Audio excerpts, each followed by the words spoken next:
My name is Andreas Frank. I'm from Germany. Thanks for giving me the floor.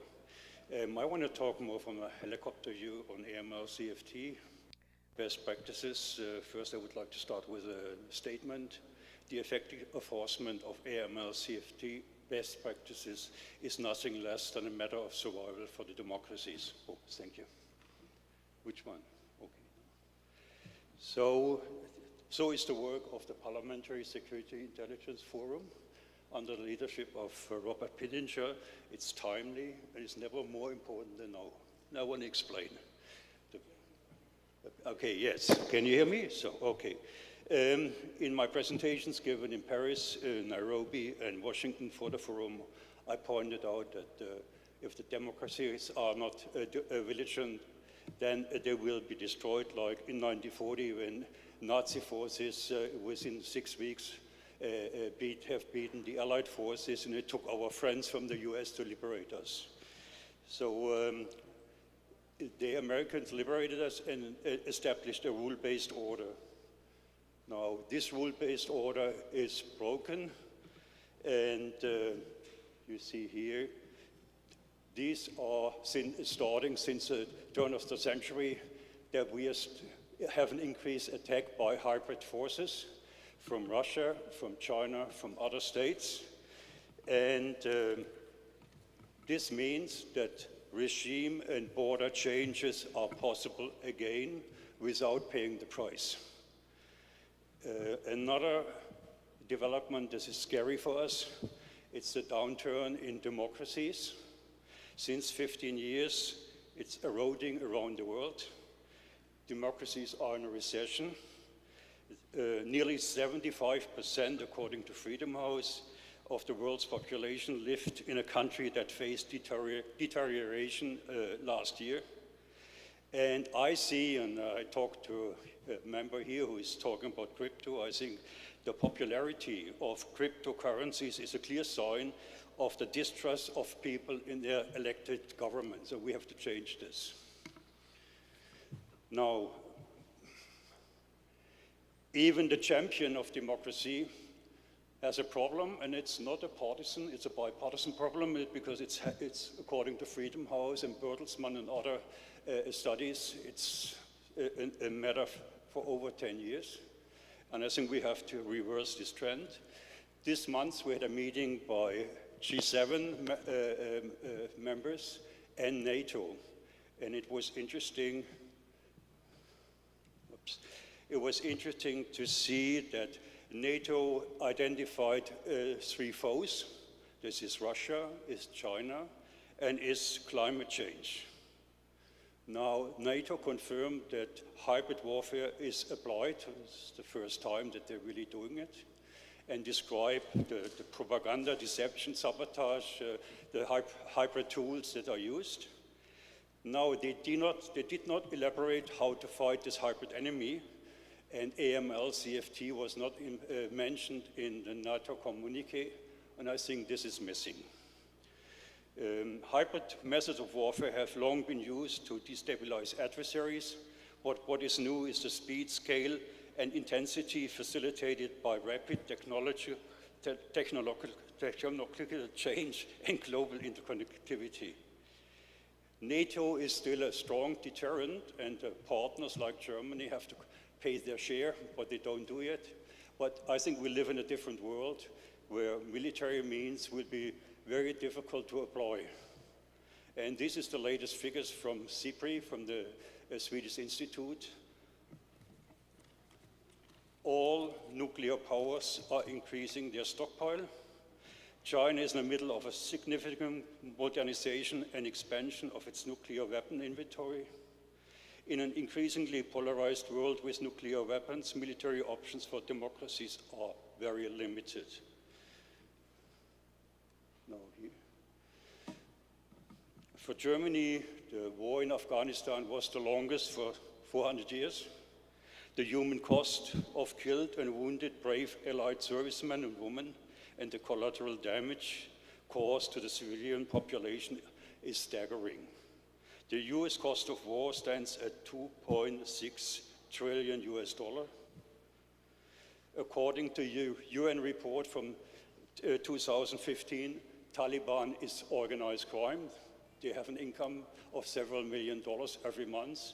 I would argue that the Taliban are stronger than 20 years ago. An asymmetric war, I feel, cannot be won without the support of your population. That brings me to the next slide. I was reading the reports from the Special Inspector General for Iraq and Afghanistan for many years, and I was amazed. There are several reports, and I'm just copied some of them on my slide. In the audit from 2012, it concluded that $1 billion was transferred out of Iraq each week, of which $800 million was money laundering, transferred illegally under false pretense. Cash counters installed, this is on the right side, at Kabul airport were not used for the intended purpose, and VIPs could continue to bypass the controls. The report says money laundering and bulk cash smuggling were often used to finance terrorist, narcotics, and other illicit operations. I would think to support your enemy is not a good idea. Corruption is a major problem in Iraq and in Afghanistan. I think if we really want to come back with democracies, starting to improve again, and be a model for other countries, we have to win the hearts and minds of the people. Otherwise, we are in a serious problem. Now here, this was the chart where you see in Afghanistan and Iraq.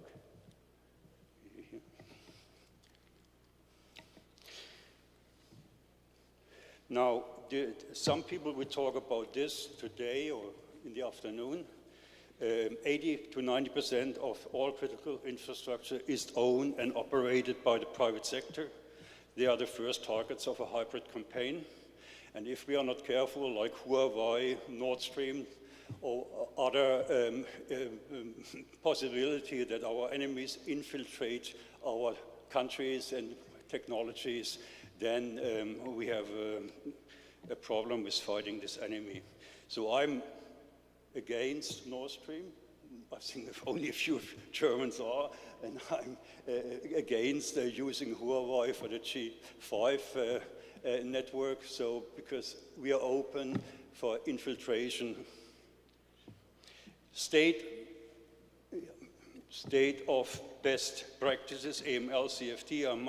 I would like to quote David Lewis, Executive Secretary of the Financial Action Task Force, in an interview with the ICIJ. He said, everyone is doing badly. I mean, everybody. We just had yesterday a report from the European Court of Auditors. All European banks have an AML CFT deficit. And this is 30 years after the Financial Action Task Force was founded. We see more money laundering and finance of terror, and not less. So you also have seen probably that Malta is on the gray list of the Financial Action Task Force, like Panama. And it's interesting that the list is increasing and not decreasing. This is always a figure that people are surprised, less than 1% of the illicit financial flows are confiscated. Oops, what happened now? Okay. Now, I want to show you, something I always like to show is a hybrid warfare is truly weaponization of chaos.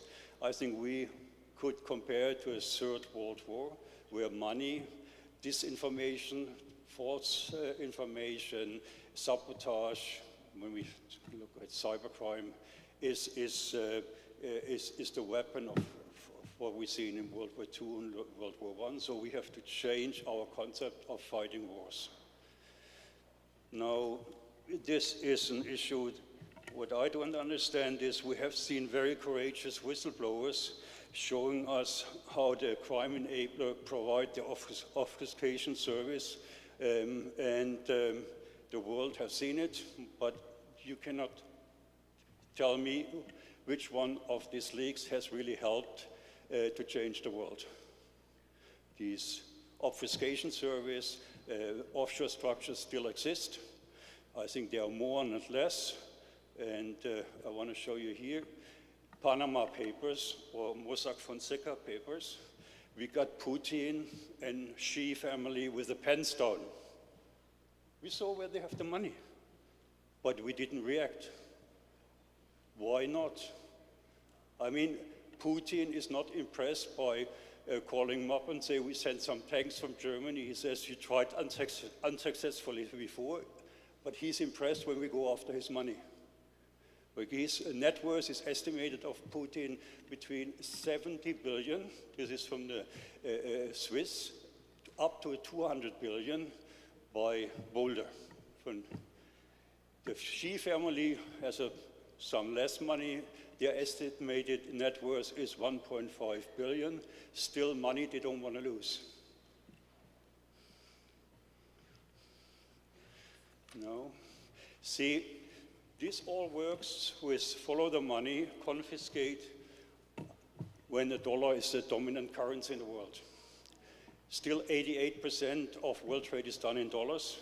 If we lose this possibility, then we have a problem. You know, this chart I showed last time, I want to show a new one. This is the new Russian wealth fund. You can also call him Putin fund with 600 billion. And they excluded the US dollar from being used as assets. It's euros that are still with 40%, and we have to make sure that we are not divided on this issue. Because, I mean, Putin should not get out of US dollar assets and go into euro assets. We have to make it the same way. You know, if he doesn't behave, we can use this weapon.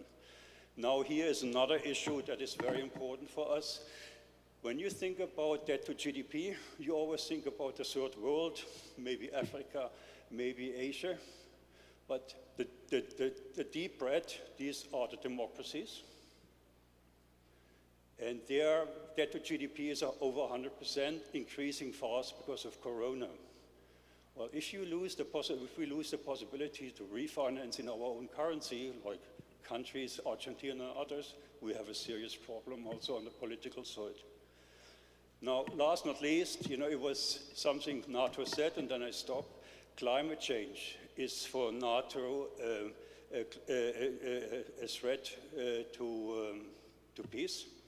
And when you look at the World Bank report that alone in illegal fishing, logging, and wildlife, there is 1 to 2 trillion earned by criminals.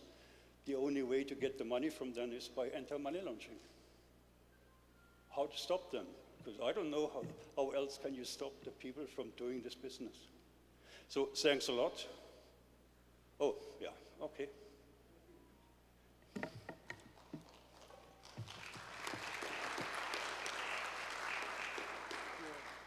Mr. Andreas John.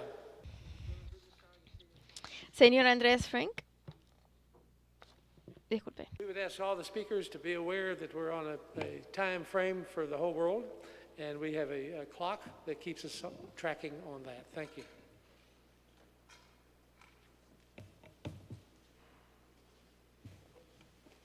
Thank you, dear Robert. If Selina is called the mother of all the money laundering battle, so Andreas Schwartz in Germany is called the father of all the money laundering battle. And I would suggest that we call Robert Pittenger the holy father of the money laundering battle, because he is really all the quality of a pope in this area, and he has a lot of expert. Thank you so much, dear Robert, for this initiative and your unique and extraordinary leadership. Let me first of all bring you the warmest greetings from our Speaker of the Bundestag, Honorable Wolfgang Schäuble. He, as the former Minister of Finance, he worked tirelessly to secure stable financial systems around the globe. And he always pleaded for a strong European and American partnership in the fight of money laundering and illicit finance. And you remember he hosted the 11th Forum in 2018 in Berlin, where some of you have been there. And he always endorsed our initiative and sends you warmest greetings, especially to the Speaker of the Parliament. Yeah, one of the primary means that criminal and terrorist organizations use to launder illicit proceeds through trade-based money laundering. It incorporates a range of different techniques with varying levels and complexity. Common forms of trade-based money laundering rely on misrepresenting the price, quantity, and type of beneficial ownership of good and trade transactions.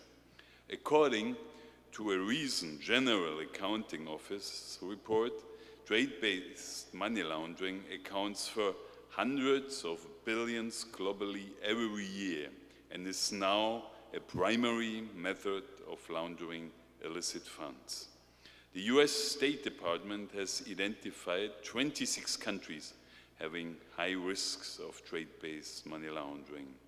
Free trade zones have been identified as particular areas of risk for trade-based money laundering. The Global Financial Center in Dubai, for instance, is a haven for trade-based money laundering with its nearly 30 free trade zones, according to a recent Carnegie Endowment report. Dubai's prosperity is a steady stream of illicit proceeds born from corruption and crime. Corrupt and criminal actors from around the world operate through or from Dubai. Afghan warlords, Russian mobsters, Nigerian kleptocrats, Iranian sanction busters, and East African gold smugglers all find in Dubai a conducive place to cooperate. Sometimes trade-based money laundering is so mundane that the money laundering is not even suspected by misuse companies. For example, around 31 million from the roughly 230 billion laundered from the Danske Bank were tunneled through British companies that did not even realize that they were misused for money laundering. According to the bank statements, the orders and payments came from companies that had accounts with Danske Bank in Estonia. However, the companies were not registered in Estonia. Their headquarters were in Belize, New Zealand, or in the British Virgin Islands. So the recipients of the goods were not the same as the companies that pay for the goods. There were also no direct business relationships between the companies involved. The delivery of the goods went directly to Russia. So banks are required to report suspicious financial transactions. However, banks oftentimes, unfortunately, do not have access to the documentation for most of the trade transactions for which they process payments, making it difficult to identify suspicious activity. Because of the large volume of trade, trade documents are often mixed with legitimate trade. As described, trade-based money laundering is international, a major, and frequently involves complex, difficult to detect schemes that cut across international borders. So as an inherently transnational activity, global money laundering, and especially trade-based money laundering, is perhaps the definitive problem in need of cross-border and rule-based cooperation. Instead of fighting the common enemy, the relations between the democratic countries are unfortunately strained. So a universal norm of transparency needs to be established, and we always discussed it in the last forums all around, in respect to the beneficial ownership of all asset classes. National registers should be standardized and interconnect to facilitate cooperation. So my conclusion for today is the following. We should establish in our democracies to strengthen the liberty, because through the employment of every available foreign policy tool, we can include bilateral and multinational diplomacy, the carrots of trade and aid, as well as the sticks of sanctions and enforcement of the rule of law. Europe and the United States of America, and especially Central America and you and Panama, we can work together as an extraordinary team. And in the framework of this forum, we should really take the challenge to fighting terror and guiding globalization along positive lines and achieving a scientific breakout against the virus of fighting these unload and autocracies. There is nothing we cannot do together and very little that we can accomplish apart. So in this respect, Congressman Pittinger, let's go together and publish the memorandum of understanding that we will move forward. Thank you so much for your presence and your commitment. Thank you, Mr. John, for your extraordinary leadership. We will now ask Would, Ricci, who will join us virtually from the United States, Managing Director for K2 Integrity, former chair of the Egmont Group, and former president of the FIU in Argentina. Mr. Federici, please join us.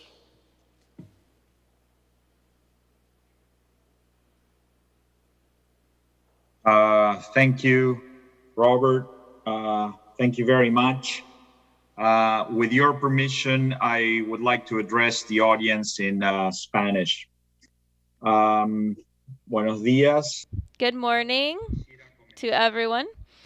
I would like to start by thanking my friends, Mr. Robert Pittinger, Alejo Campos, and all of the participants of the board for the Parliamentary Forum for Intelligence and Security. And I would like to congratulate you on this in-person event. I would also like to thank and congratulate the Panamanian authorities for their hospitality and the logistics. I am so sad not to be there. I would have loved to see your beautiful country once again. But I'm going to start by talking about the fight against money laundering and how it is a global effort based on consensus and how it must be dealt with.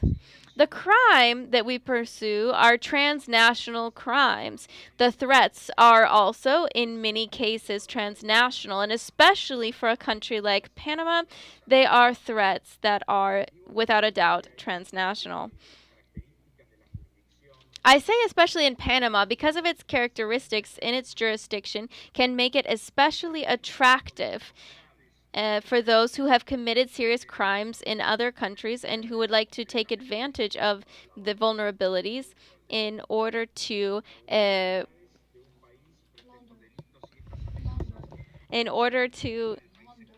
launder those funds.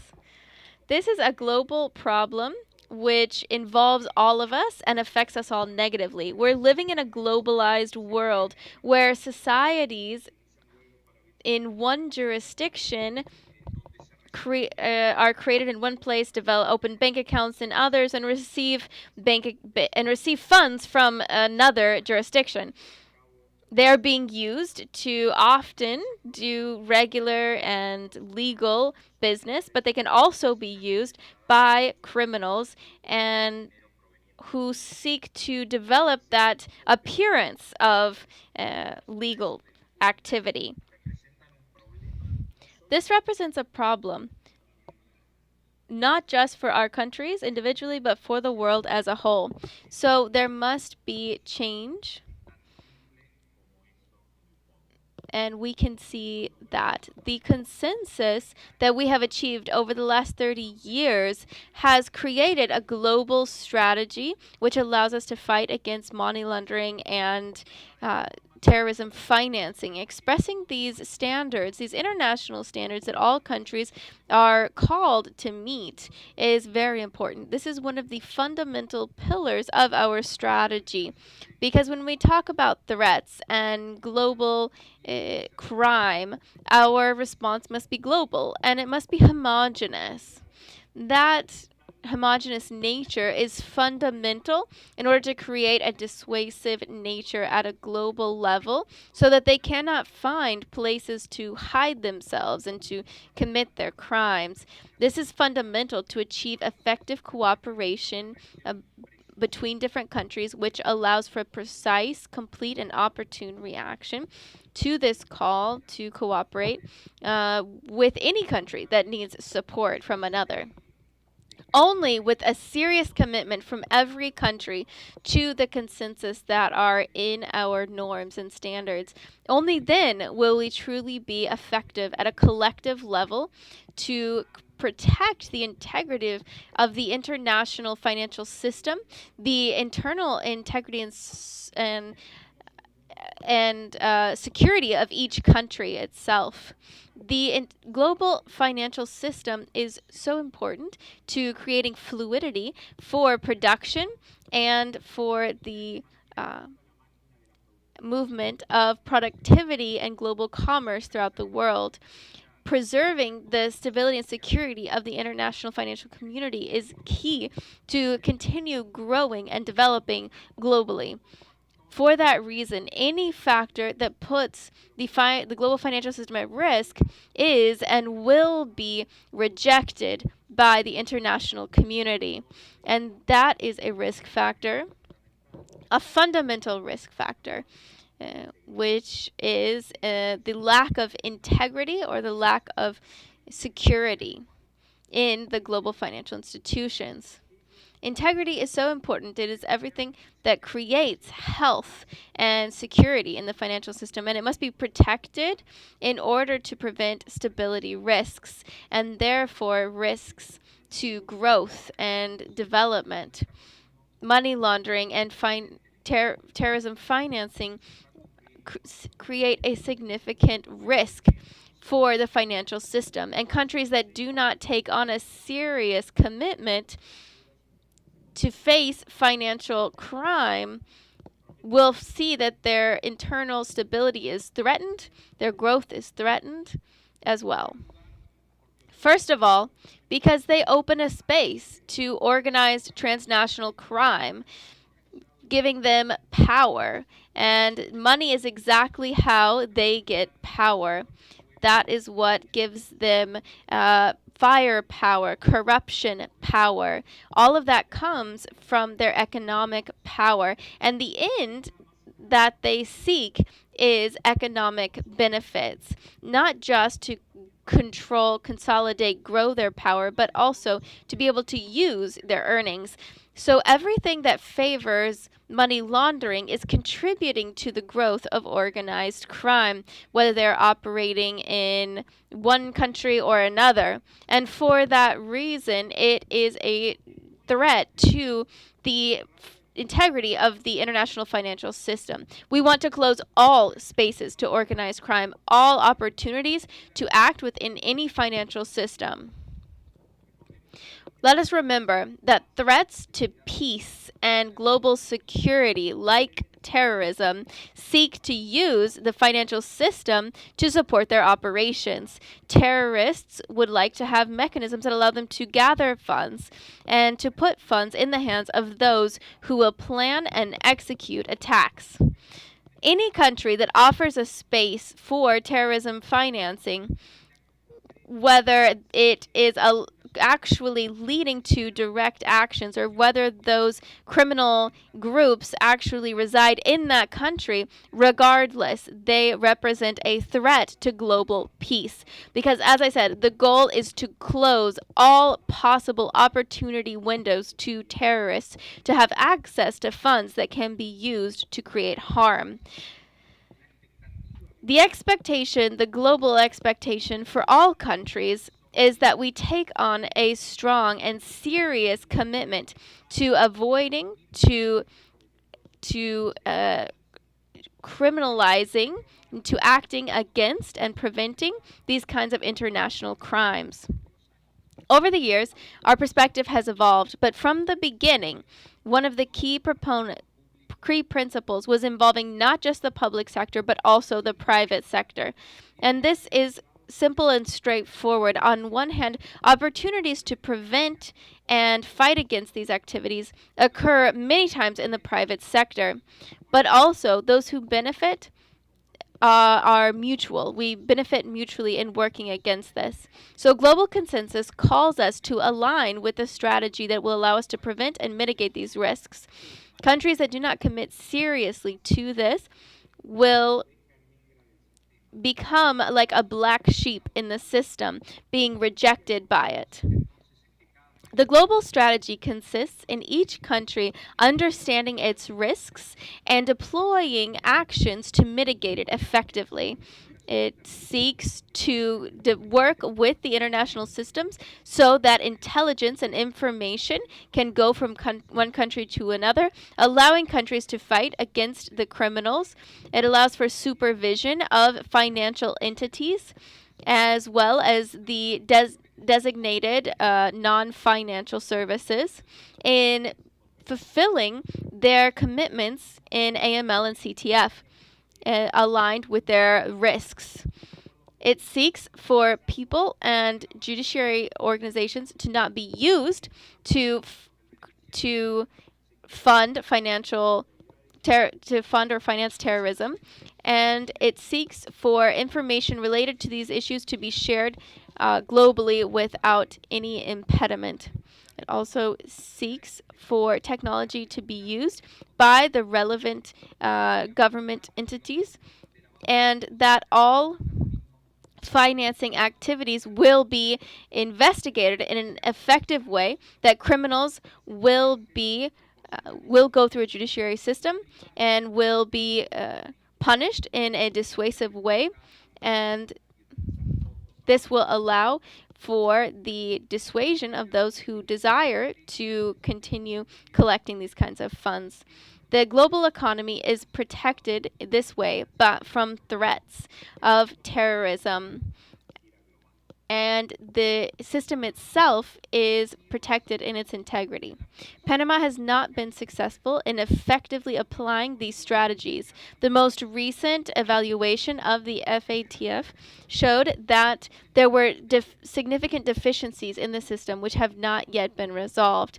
While Panama has adopted measures to improve its systems, including finalizing and publishing the national risk analysis of terrorism financing, as well as others, including analysis of their free zones, they have also adopted legislation about final beneficiaries and others, and they are working better with the with different organizations and have taken steps forward, but there are still many things to be done, and Panama must find a way to improve those strategic deficiencies, to understand the risks, and to do an appropriate analysis of their corporate sector in order to understand whose job it is to develop those policies at a national level and apply them. There should be a risk-based focus in sectors, as well as working with designated non-financial institutions. And there should be an appropriate application of sanctions that are persuasive when those duties are not met by those institutions. There should be information relevant about the final beneficiaries in terms of those who are the beneficial owners, and there should be an appropriate monitoring of offshore organizations, monitoring risk and the inappropriate use by beneficiaries, implementing different measures to avoid inappropriate actions by stakeholders. They must continue using their intelligence that they receive from the UIF and their intelligence, financial intelligence units. And all of these different activities are still pending with the FATF. It is, for this reason, it is very important that Panama continue fighting to make these changes.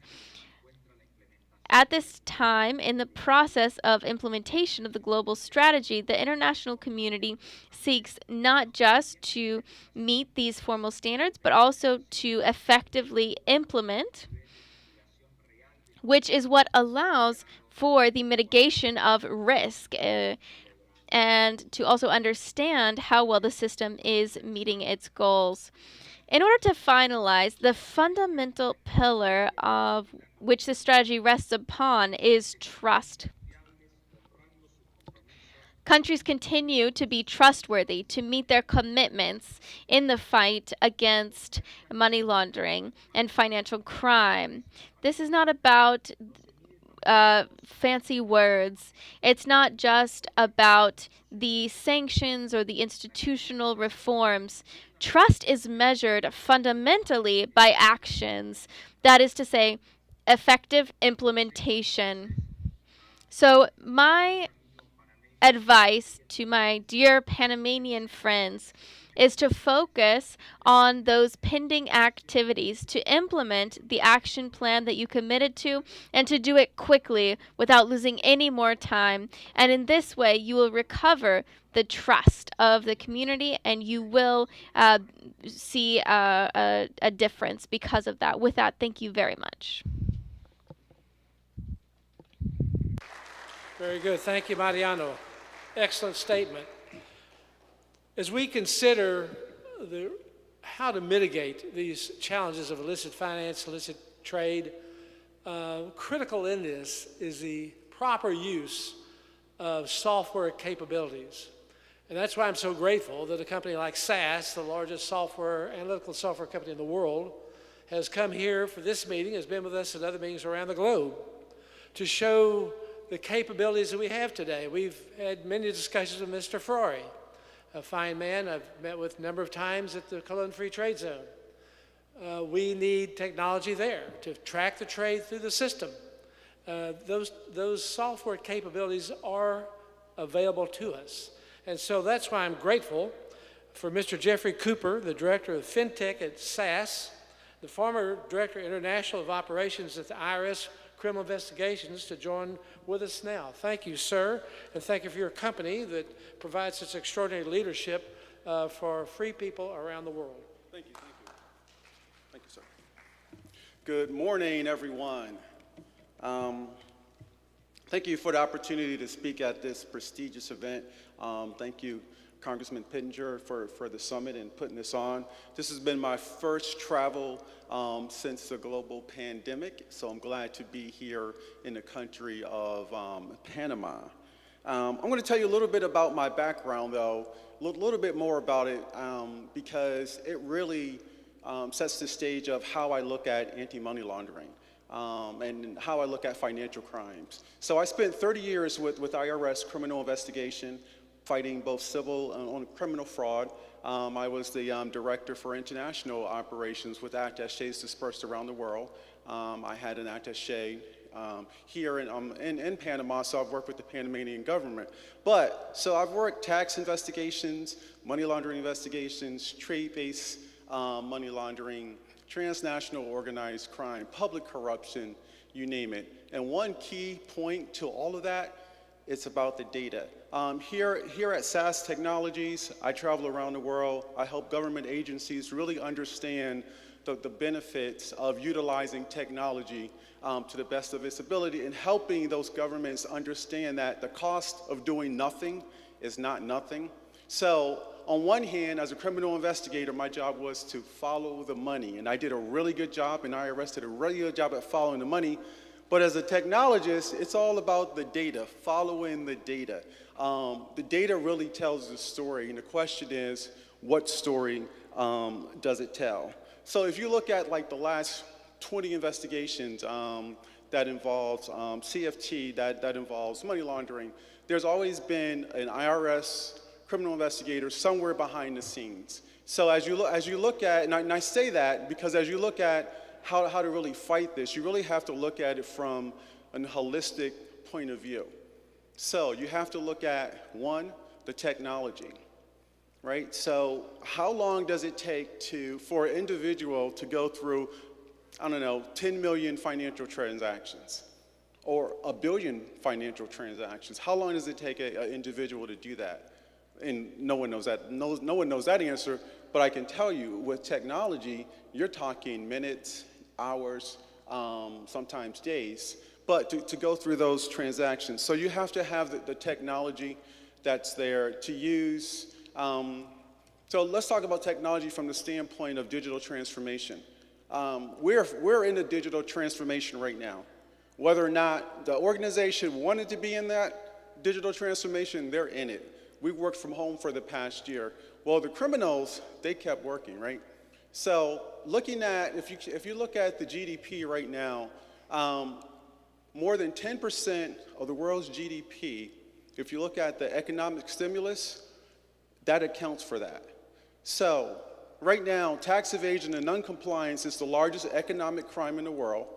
And so if you look at some of the fraud that's there, one of the questions that is begged, you have to ask, was any of this diverted to terrorist financing, money laundering?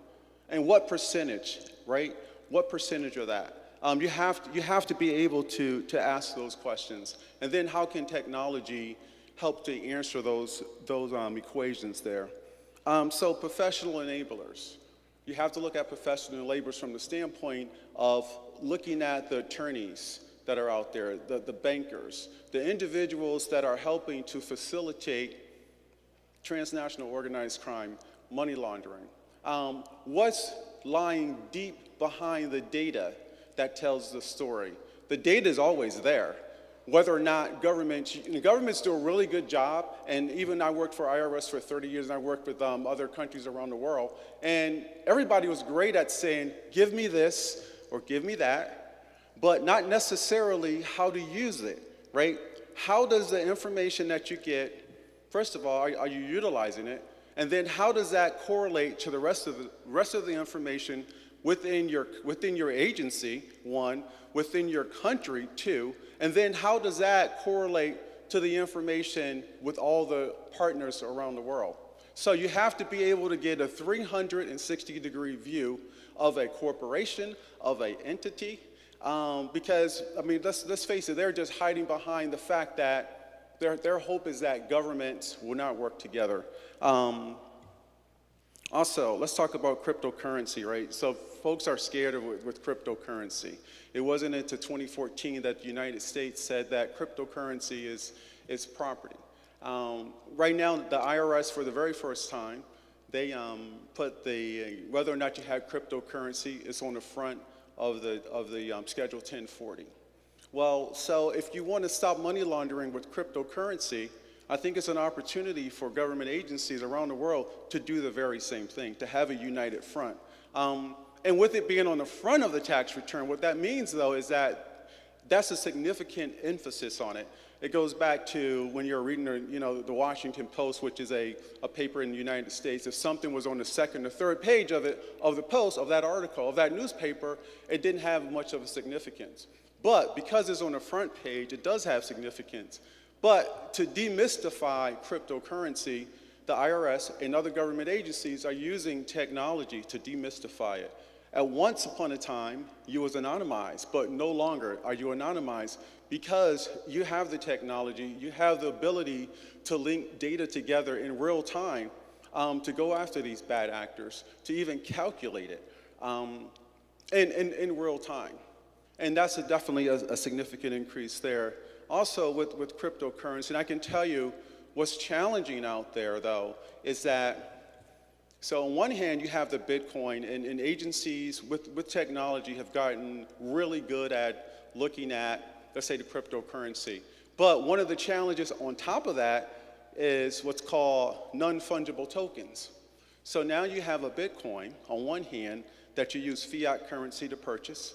In the old days of cryptocurrency, it was pretty easy for us in law enforcement to go after individuals because what we did was we just said, all right, once it becomes fiat currency, it's either onboarded or offloaded because the bad guys said that they want to buy something, we could find that person. But now, if you have a non-fungible token on top of a blockchain, on top of a Bitcoin, that becomes more challenging because now the government has said, well, that's a collectible.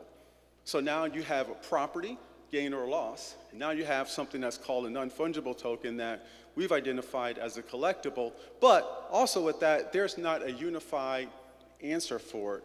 So what that means is that if you have a situation where there's a country that's identified as a tax haven, you can best believe that that same country or could be identified as a place to launder funds as well. So asset forfeiture, or let's look at that aspect, following the money. Now, I talked about following the money and following the data. To really disrupt and dismantle, you have to be able to get those assets. So you have to look at beneficial ownership and the registration. In some countries, there are more registered corporations than there are citizens. So in some countries, I'll say that again, there are more registered businesses and corporations than there are citizens, right? That has been a critical problem around the world. I mean, we're doing more to address that problem, but what technology does is that it helps us to really look at those transactions, to look globally at that individual corporation or those IBCs to help to understand where the beneficial ownership lies. But that's not something that can be done by agents necessarily. So even as we face the challenges that we're in today, you look at hiring, right? So it was one time you could hire a special agent, a criminal investigator, an auditor, but now you have to hire data scientists because what you're really trying to do is look within the data. So now you're hiring data scientists or cryptocurrency experts. So the landscape has changed and technology has changed, but we need the laws to also change, right? The laws have to change to catch up.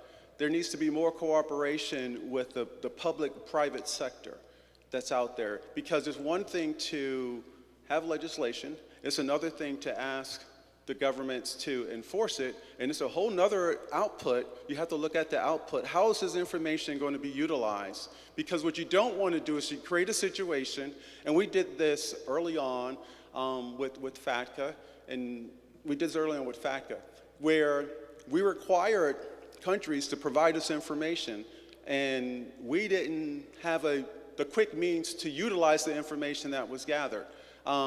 In the crypto world right now, there's legislation that's out there that's going to have reporting requirements of $10,000. If there's a transaction over $10,000, it should be reported. Well, you also have to have the ability to data mine that, to look deep within that particular data set there. So, tax laws, digital transformation, technology, asset forfeiture, professional enablers, beneficial ownership. Do you see the theme here? All of these are collectively financial crimes. The technology is crystal clear that that's the way it's going, because we're in a digital, like I said, we're in digital transformation today. I know it's been a year since I was into an office. My friends who are in law enforcement, who are in FBI, DEA, Secret Service, Interpol, Europol, around the world, they've had the same problem. But again, the bad guys, they kept fighting the fight. They kept looking for opportunities out there. So the thing that has increased, I can tell you, is the data though. Because if you think about it, think about all the transactions that you had to make sitting home to conduct business, to conduct your personal life. So the amount of data that's out there has increased. Now it's the ability to utilize it. It's the ability to use the open source technology that's out there. So open source from the standpoint, you can get a 360-degree view of an individual just by the added things that they do. How many people here, raise your hand, have apps on your cell phone? The answer is probably yes. Did you read the fine print that's attached to those apps on your phone, well, that fine print, someone is tracking you. Someone is tracking every single transaction, every single thing that you do there. But that's all technology. And then being able to utilize that technology is key. Thank you.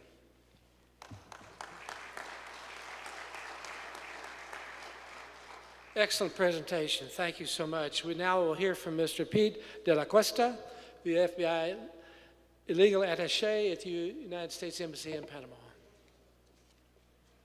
Thank you, sir. Good morning. Sir, with your permission, I'd like to address the group in Spanish, if that's all right with you. Please. Buenos días. Good morning, and thank you very much for the opportunity to share with you the information in regards to the task force of the FBI with our colleagues here in Panama. First of all, I would like to say that the FBI has a very nice story with Panama. We've been cooperating for over 75 years in Panama. I am a member of the embassy. They are a member, and we are also a colleague with security services. The priorities of FBI, they're all important because they're not only priorities for us within the United States, but also outside, fighting public corruption at every level and fighting organized crime. Before talking about AML, I should mention that AML is an instrument that is used to facilitate organized crime and corruption. So we must understand what we can do to fight organized crime. Let's talk about corruption, drug trafficking, and talk about organized crime itself. Corruption. We know that increases criminality, but going beyond that, it opens the door, the opportunity to create instability within governments. And I think that's a problem that we've seen in many countries. We understand corruption. And what is it that corruption really needs? What is it that organized crime needs itself? And what is the easiest way to fight these crimes? It's attacking money laundering or investigating money laundering. Investigation of money laundering is an instrument which can be used to fight organized crime, corruption, drug trafficking. Here in Panama, when Panama was placed on the gray list, they had an opportunity because right at the same time there was a change in the administration. And in the change in this administration, they decided that Panama, the president, Nito Cortizo, accepted that he would do everything that he could do, not only to get Panama out of the gray list, but to ensure that Panama would never be in that list again. So we have political will. And as the FBI and the Embassy of the United States of America, for our colleagues of IRS, DEA, and HSI, we saw an opportunity of working together with the Panamanians. So we started a task force. The FBI has a history with task force which are very interesting because the concept of task force many years ago started just to investigate bank robberies. And now task force are being used to investigate terrorism. So this concept, we already know it works. It works because we have the opportunity of working jointly with agencies that usually do not communicate amongst themselves. Here in Panama, the task force for money laundering and corruption has several members from Panama. The DIJ, which is a Directorate of Judicial Investigations, they investigate. These are the criminal experts in analyzing data. The Public Ministry, prosecutors, which actually prosecute cases. The UAF, the Financial Investigation Unit, FIU, which can give us support to identify not only the information but of ongoing cases. What's also interesting is that we've included the DIJ, which is the National Tax Authority, along with the FATF and the FATF, we've been able to have now precedent crimes which can be now used to be able to follow the trail of the crimes. And the superintendency of banks of Panama, they're not an investigator, but rather the regulator of banks here in Panama.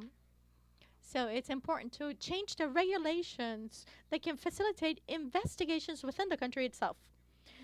So working with our Panamanian counterparts, we have members of the FBI.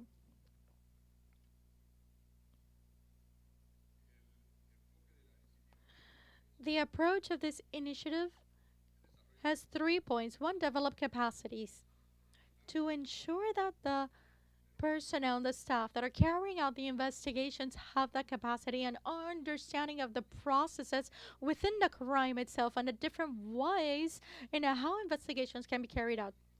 Exchanging intelligence, not only among agencies within the country, but also on an international level, and operational collaboration, which is very important because there are many cases that we can look here in Panama that they could look like they're just Panamanian, but they could touch upon other nations.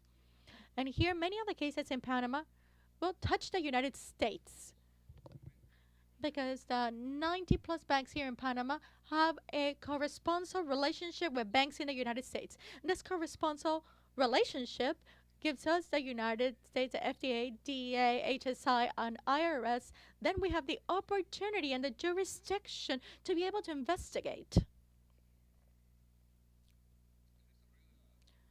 Developing capacities.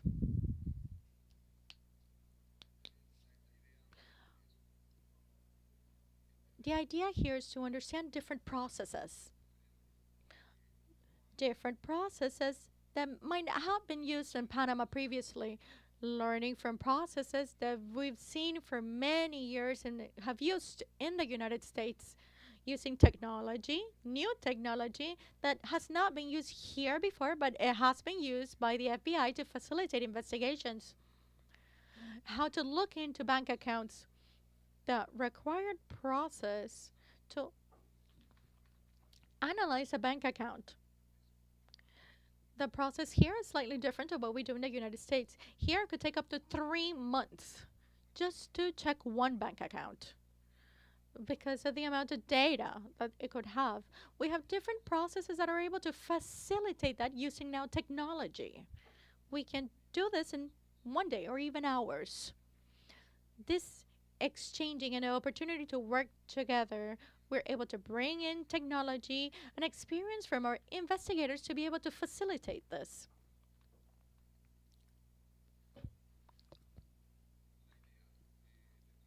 The idea of working together, it's to identify the processes that have failed before. Admin processes and restrictive processes. And to find what other barriers they have to carry out their investigations. When we're able to speed up investigations due to proximity, what does that mean?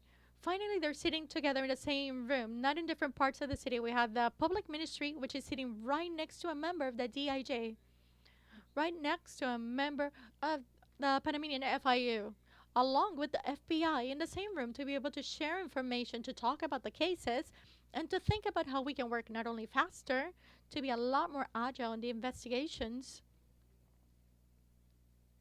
and how to identify problems within the system itself. In problems that we can pose to the public ministry or to the National Assembly or Congress so that they can change laws to improve investigation and to fight against AML. Laws like asset forfeiture, to be able to improve and increase the security in the country and to be able to exchange intelligence. This is extremely important. And intelligence exchange will facilitate all the investigations, and this is a process that it's already in existence, but it's formal. When we exchange intelligence also in an informal manner, it really allows investigations to flow so much faster. Operational collaboration. We all have an interest. The interest of the United States, it's not only the cases because the FDI would like to help with AML cases and solve them because they affect American citizens and also here in Panama. So that we find this need to work together with bank accounts, cooperation with witnesses. And we can say that our current status, the group is pretty big. Well, maybe 40, 45 people on a national level to investigate AML and CFT and corruption. I don't think it's not enough, actually, if I think about it. But it's our start. We have 34 officers of the Judicial Investigation Directorate, 6 from the Public Ministry, 2 from the Panamanian FIU. From the FBI, we have 2 special agents and 1 financial analyst. I think it's interesting that we are here in this building right next to the Ministry of Security, and next to the Ministry of Security is when we will have the building of the task force. So that we're as close to the Ministry of Security here, and we have seen that there is this interest on behalf of the government to fight AML in this country. International cooperation, which is extremely important. These investigations are cross-border. Money laundering, corruption, and organized crime. They don't believe in any flags. They do not recognize our borders, meaning that we have to work together as a single unit, as a single team, as a single task force to be able to fight corruption and organized crime using money laundering investigations as a tool. Thank you very much.